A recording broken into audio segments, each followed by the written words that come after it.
Alors, je vous propose la correction des deux derniers exercices dans cette vidéo. Tout d'abord, la correction de l'exercice Le Petit Marseillais. Nous avons donc tracé notre tableau du prix avec les éléments du prix, les formules et le montant, le résultat. Bien sûr, à chaque fois, on essaye d'aligner les dizaines et les centaines de centimes. Le Petit Marseillais veut vendre un produit à un prix public de 2,99 €. Donc j'indique dans mon escalier ou dans mon tableau 2,99 €. Le taux de marque pratiqué par le distributeur est de 20%. Le taux de marque du distributeur est de 20%. Et le fabricant, un taux de marge de 20%. Le taux de marge de 20%. Je dois calculer trois éléments qui sont indiqués en jaune, le prix de vente hors taxe, le prix d'achat du distributeur ou le coût de revient. Donc comme vous le voyez ici, il n'y a pas de frais d'achat, donc prix d'achat et coût d'achat sont synonymes.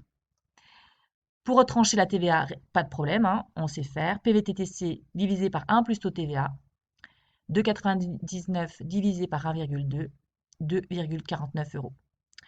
Pour utiliser le taux de marque pour enlever cette marge du distributeur, on utilise la formule qui permet de descendre l'escalier. PV acheté multiplié par 1 moins taux de marque. 2,49 multiplié par 1 moins 0,2. 2,49 multiplié par 0,8. Donc on a 1,99 €. Le distributeur a acheté le gel douche à 1,99 €. Puisqu'il a acheté ce gel douche à 1,99 €, cela signifie que le Petit Marseillais a vendu son shampoing à 1,99 €. Il suffit ensuite d'utiliser la formule avec le taux de marge pour retrouver le coût de revient. Il y a plusieurs élèves qui ont eu des difficultés. Il faut bien penser que les formules sont les mêmes, ce sont toujours les mêmes, que ce soit un distributeur ou un fabricant. Il faut tout simplement savoir de quel prix ou de quel coût on parle. Mais c'est exactement la même formule. Donc je retranche la marge avec PV divisé par 1 plus taux de marge. Donc 1,99 divisé par 1,2, 1,66 €. Donc si je repars du départ de l'escalier, mon CR 1,66 €, le Petit Marseillais a dépensé 1,66 € par gel douche pour le produire. Il rajoute sa marge de 20%.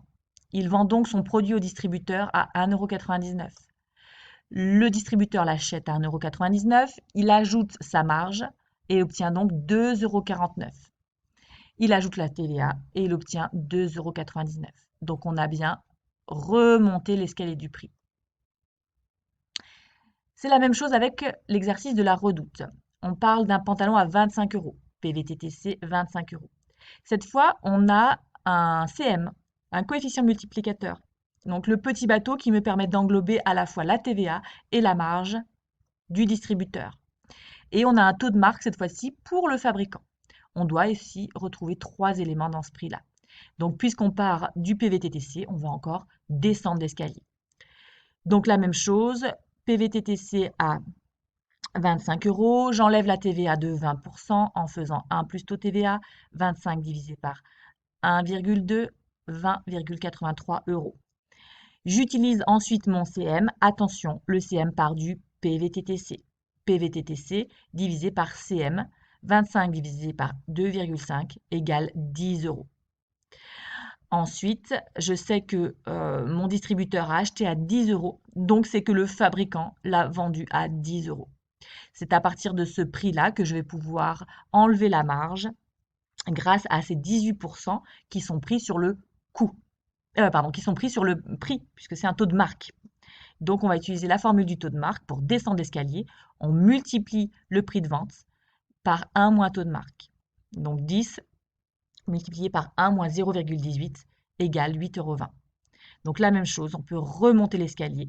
On sait que le pantalon a coûté 8,20 € à produire, qu'il a été vendu 10 € au distributeur, que le distributeur a ajouté sa marge pour obtenir un prix hors taxe de 20 € et qu'avec la TVA, on a un prix TTC à 25 €.